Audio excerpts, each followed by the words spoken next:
there are requirements that you must meet in order for you to be promoted to the rank of second lieutenant or first lieutenant, captain, all the way up. Okay.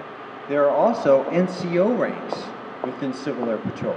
I don't know how many of you knew that, but yes, there are now NCO ranks. So a retiring NCO or active duty NCO within any of the services can join Civil Air Patrol, and if they're a master sergeant, they can be a master sergeant in Civil Air Patrol. But all of them have one thing in common, and that's what we wanted to stress tonight. And it's this 1.6.3. And if you can read that, great. I know it's small, but essentially what it says is that you must complete part 1 of level 2, and in order for you to be eligible for promotion to any grade within Civil Air Patrol. So what is that? What's part 1 of, does it say part 1 of, part 2, part 1 of level 2? All part 1 is customs and courtesies, proper wear of the uniform, chain of command, roles, responsibilities, and I might have missed one other thing, one other item there. That's all part 1 is. So this is assuming you have completed level 1, okay? But you also now, to be promoted, must complete part 1 of level 2. Next chart. Okay. So how does this look from a perspective of all the various ranks? Second lieutenant, when you break this down, again, level 1 of part 1 of level 2, you still must be 6 months, okay, an active member for a minimum period of 6 months. Okay. You can see for later, to obtain the rank or grade, of first lieutenant, captain, major, lieutenant colonel, okay, there's some long time requirements for you to be in grade. So when you start looking at that and start adding it up, you need to be in Civil Air Patrol for quite a while before you make even major. Now, these are the new changes. Next chart. Okay. Scott, you said you were retired Air Force? Lieutenant Colonel. So you probably like maybe just join up Civil Air Patrol and be Lieutenant Colonel, right? And we would like to do that for you as well. But what's the basic requirement? You still must complete level 1, part 1 of level 2, okay, etc., in order to be promoted to any grade within Civil Air Patrol. So you still have to accomplish that. But there are provisions within the regulations that allow us to promote you to the grade of Lieutenant Colonel depending on what you're doing within the squadron. Right? If you're active flyer, if you're active ground team member, aerospace education officer, whatever specialty you decide, then it's up to the commander. Now, depending on your grade, for Lieutenant Colonel, that actually goes all the way up to the region commander. So it doesn't stop with Jen, doesn't stop with Mo, or the wing commander. It goes all the way up to the Western Region commander in order to approve that promotion. Next chart. Okay, so the bottom line, everyone must complete level 1 of part 2. Right? That's the bottom line. That's the message that John wanted to pass on this evening. Are there any immediate questions regarding Civil Air Patrol promotions? Yes, sir.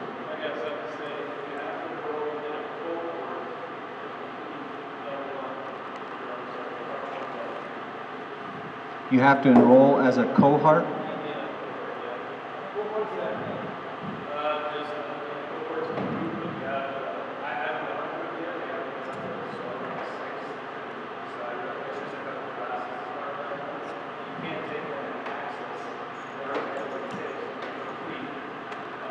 Level 2 at all until you enroll in the court. And I didn't know that. I was like, I can't see. I thought it was an IT issue. I was like, I can't see these courses. And they said, oh, did you enroll in the cohort? And I was like, no. And there's nothing that really said you need to enroll in this course. So. Okay. I'll take that feedback and share it with John. So then John can clarify that in the next meeting that we have to talk about that cohort. I was told that level 2s do not have to join a cohort. You can, but they wouldn't advise it because it's going to slow you down. With the training, is it available? I can't take it in access. You can't get at it? Yeah, it's required in the key. Okay, let's ask John. Okay. Any other questions?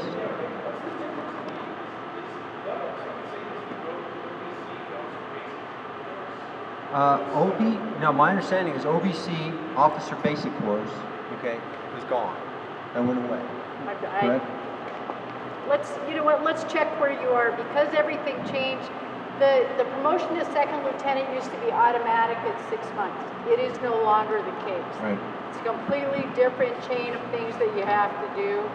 So, like SLS and CLC totally disappeared. They're gone. That's squadron leadership school and then corporate leadership, you know. Right. It's just a completely different educational model than we used to have. So, John was going to be able to talk, and then he had to work nights. So. I do have a copy of the regulation. If you do have more questions, you know, seek me out after the meeting this evening and we can chat. Fair? Okay. Thanks.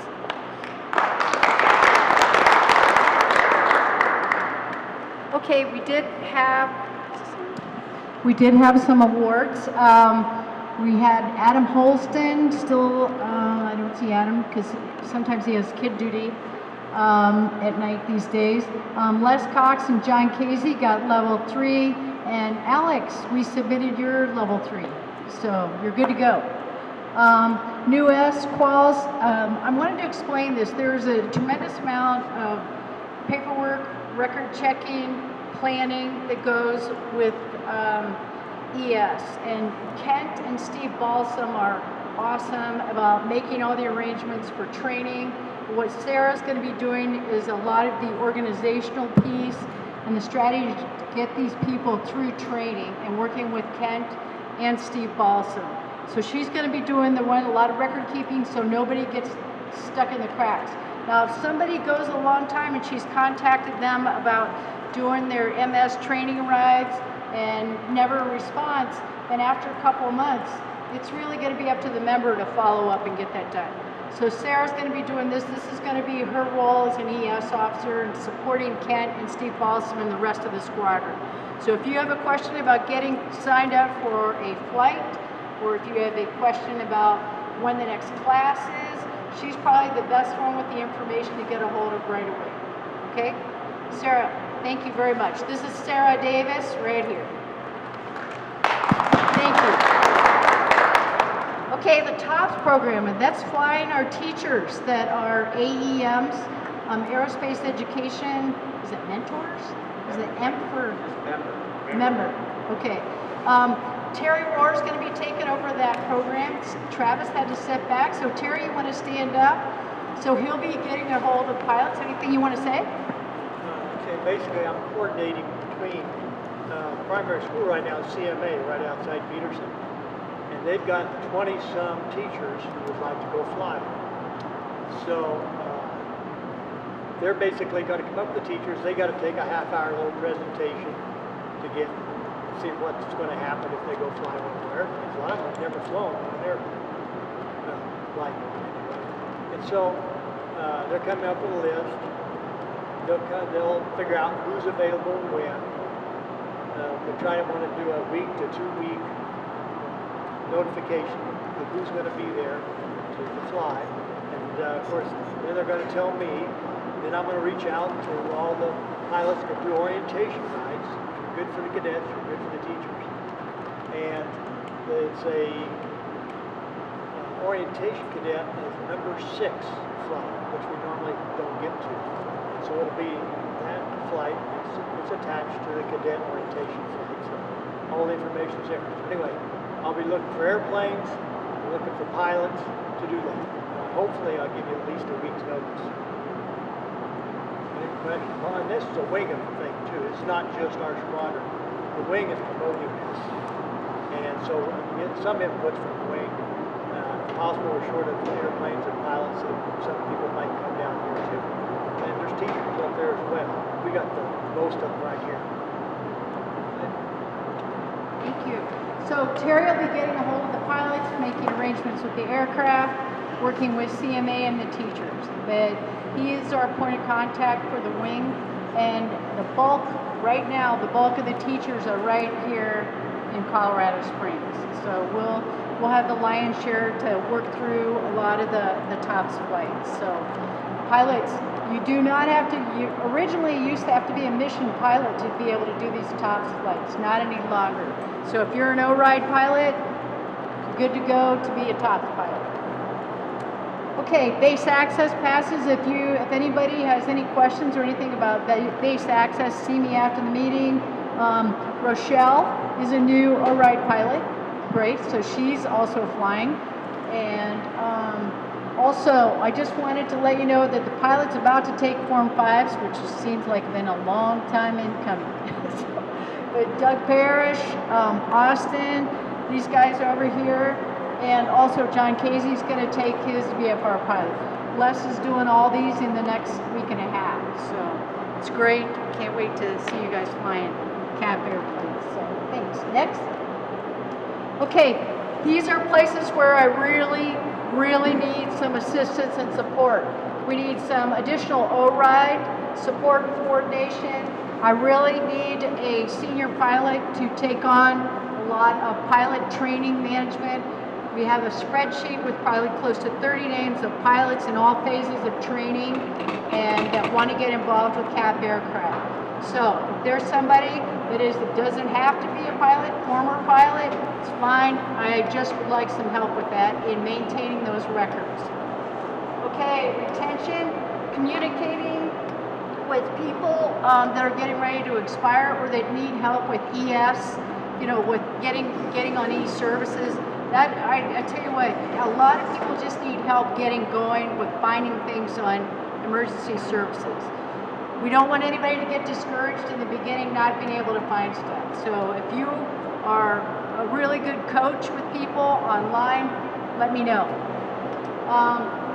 Fundraising down the road, and if you have an idea for a meeting location that's more central in Colorado Springs, let me know and I'll be happy to go talk with them, or if you have a contact, that would be awesome. Okay, next slide. Okay, Ken, here's the ES slides.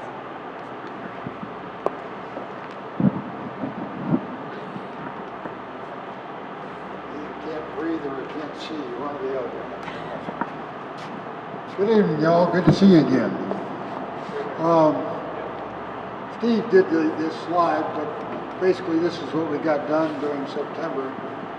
I think Adam, third bullet down, decided he needed a little bit more practice than one flight in the last 6 months before he took his Form 5, so that turned out to be a practice flight.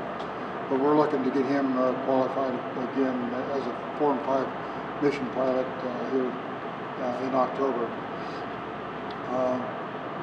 I think on the 26th we got those folks through, or at least Carlos got those folks through mission scanner. I don't know whether we left anybody out or not. He's raising his phone, so I think we did do that. And Larry Gillum did some subset of the mission scanner guys for ICUT, which is basically intermediate communications training. ICUT is something for those new folks that basically you have to have ICUT, basic radio training, in order to go ahead with your VFR pilot, mission pilot stuff, and the other, it helps for all the other crew qualifications as well. What we got coming up in October.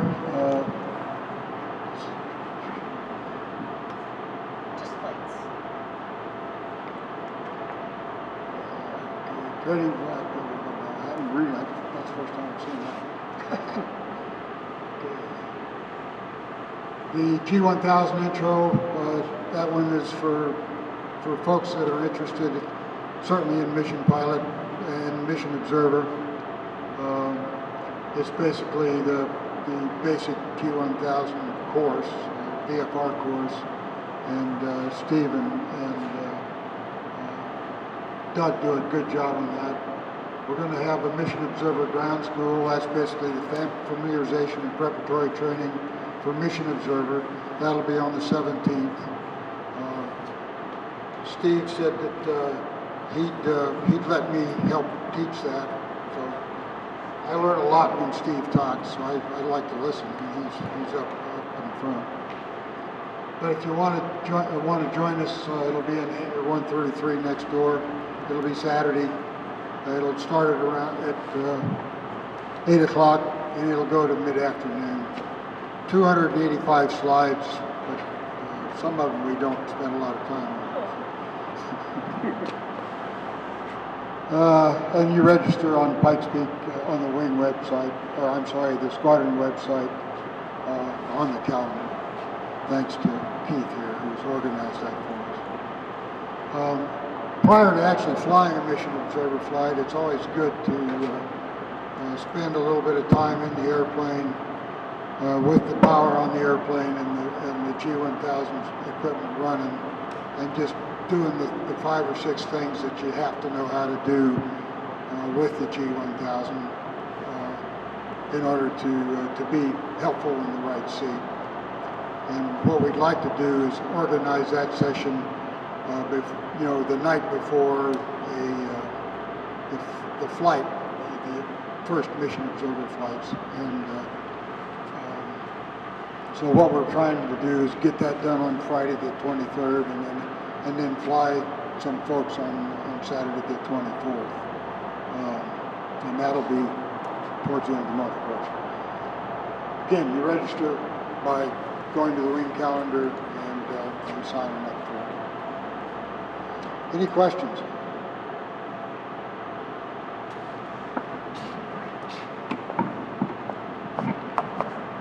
Steve, this is what I have, and you just take it and run with it, okay? Good evening. So I'm Steve Denning. I'm captain of kind of the UAS program. I do a lot of the wing work. I'm in charge of all the equipment. And we kind of had a setback with COVID. We had a lot of energy going before COVID happened.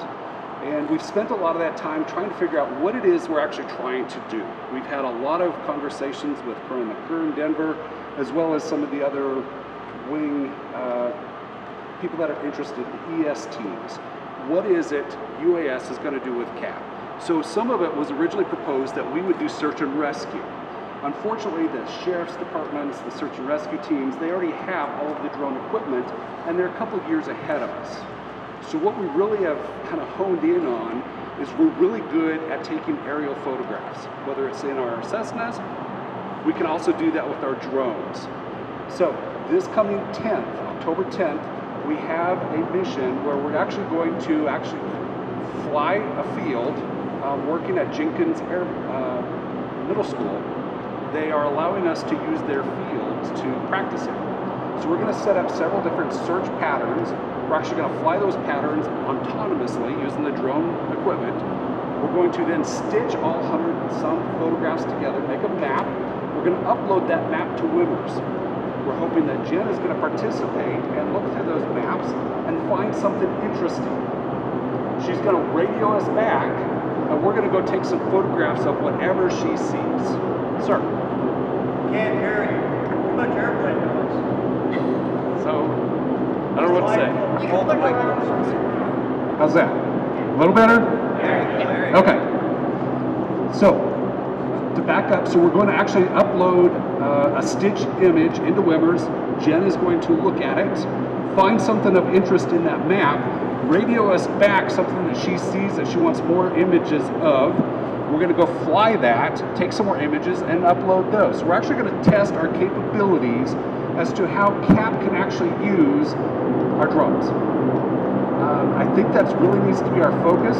We also have some discussions, way preliminary, but some volunteer fire departments are also interested in using our ability. So I'm going to wait a minute.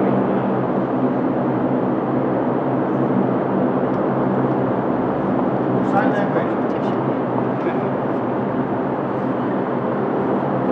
Steve, just hold the mic nice and close. Nice and close? Yeah, now wait. Okay.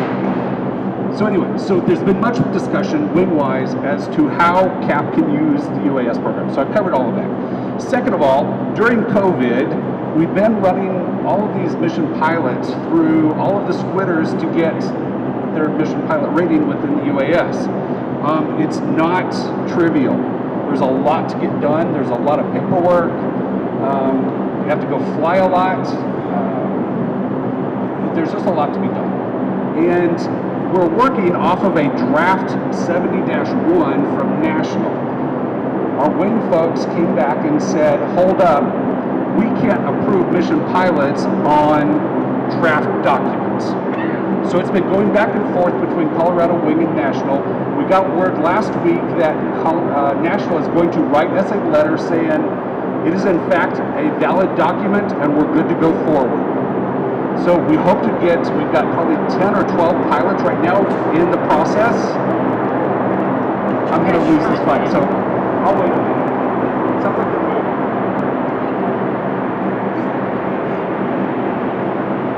Act it out. Do it. Act it out. Act it out.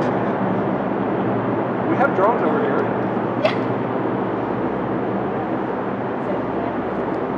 Okay, so maybe that's a little better. So we are active now in trying to get the energy back into this program, get those who are already in our program, get them finished through the squitters. During all this process, during COVID, we went from paper squitters to now we're on line squitters. They've added a couple more things, so we're going to work through all of that. I feel like I'm losing. You're doing.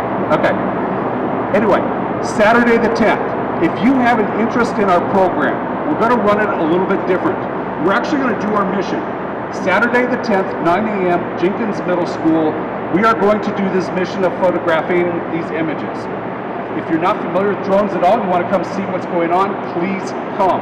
After the mission is completed, then we're going to open it up and we will stay there as long as necessary so that everybody can get some time to fly and figure out what our program is about. Like I said, we've got about 10 people. We'd like to see all 10 come back, and we welcome anybody else who is interested in this program. I also have learned National has purchased 300 Skydio drones. They're made by an American company out of Silicon Valley. We're going to switch from our Chinese drones to American, which is a good thing. And I think we take delivery in a week. Keith, it's coming to you. So if Keith gets to play with it first. But anyway, so we have new drones coming after the first of the year. We're going to get a thermal Skydio drone to play with as well. So we're expanding our capabilities. We need pilots. I think that's all I had on the slides. Yeah, I didn't know what to put in. Nope. Well, I said no, but that's fine. We're good. Did you say? It's all good. I've covered everything that we need. Any questions for the UAS program? So Mike did bring a couple of his drones. They're over here at the table. If you have any interest, we can certainly talk to them. I don't think we're going to be able to fly them here at all. We're being military base as well as airport. That's not going to happen, but we can certainly talk about it. If there's no other questions, thank you for your time. I will send out those slides so you have them on the drones. How many people have flown drones in here?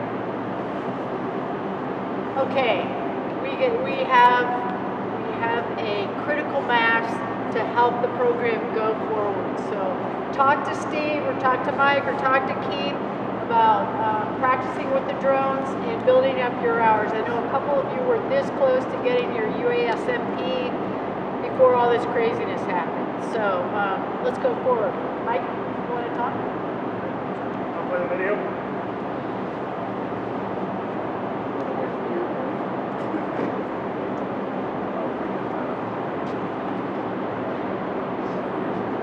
Better turn it up. A little short video about what we do here at CAP. That's not it. Find your YouTube search.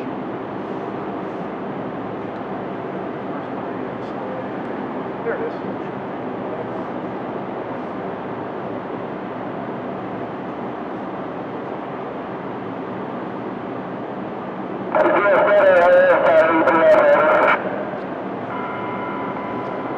Reserves, have a good.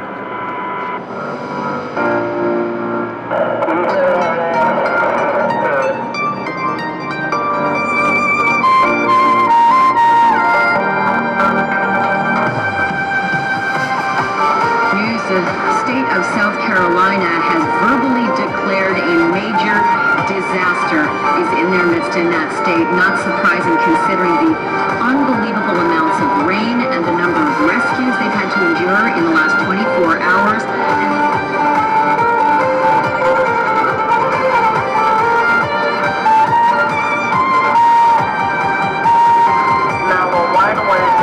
Emergency. I was like, well, man, work, this is a big winter crowd. I'm done with the freeway road. Okay, are you involved? I'm the pilot. Okay, and what's the funding calling from? I got you know, come on, the river got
today because the winds shifted direction. They're now out of the southeast, blowing this oil, this sludge, into the bayous of southeastern Louisiana.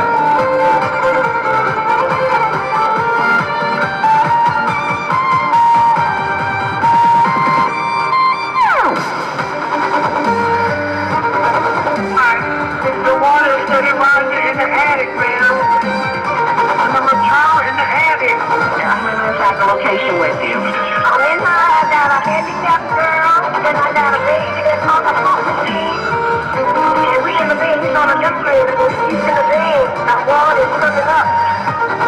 Today, our fellow citizens, our way of life, our very freedom came under attack.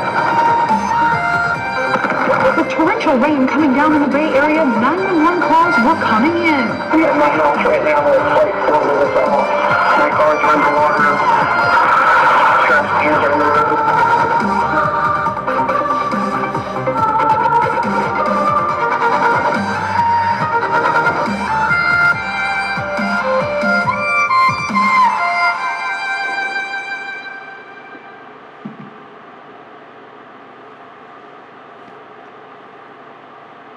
I'm Lieutenant Herrera. I'm going to be doing most of the ground team for our squadron. We just recently, Steve and I, were able to do some training last week with the wing commander, and he was actually pretty open to some of the things that we had for suggestions. One of them was Steve had his drone out there, and he had it opened up and put the commander on a drone with virtual reality. And he was just out there flying it around, thought that was pretty cool. So some of the ideas that we were trying to talk to him about wing-wide training, we're going to start working on, but nothing is in the works right now. Some of the things that we were told, we've got a few vehicles coming, what was it, Ford Excursions or something like what the wing commander's driving right now. There's 3 or 4 of those that are coming on board to Colorado Wing. And he wants to put one of those or a couple of those in some strategic areas ready to go as a ground team vehicle. Because right now, the only vehicle that we have access to is a van on the Air Force Academy, and it's a 12-pack van. But what we want to do is we want to get this vehicle set up to where it's ready to go with all the equipment in it that we need to possibly get a ground team going right away or just get a hasty search. So we talked about that, and he was open to that. Some first aid kits in the back, and possibly even some drone equipment with drone operators. But as far as anything wing-wide, I haven't heard, or group-wise, the nearest that we have any training coming up is April. So what we're going to do squadron-wise is we need ground team members. So if you want to join the ground team, start doing your ground team training, I've got a sign-up sheet right over here. we're going to do it this way where it's a little bit easier for the squadron. You sign up and tell me what your availability is, and however many people sign up, we can put a little class together like they're doing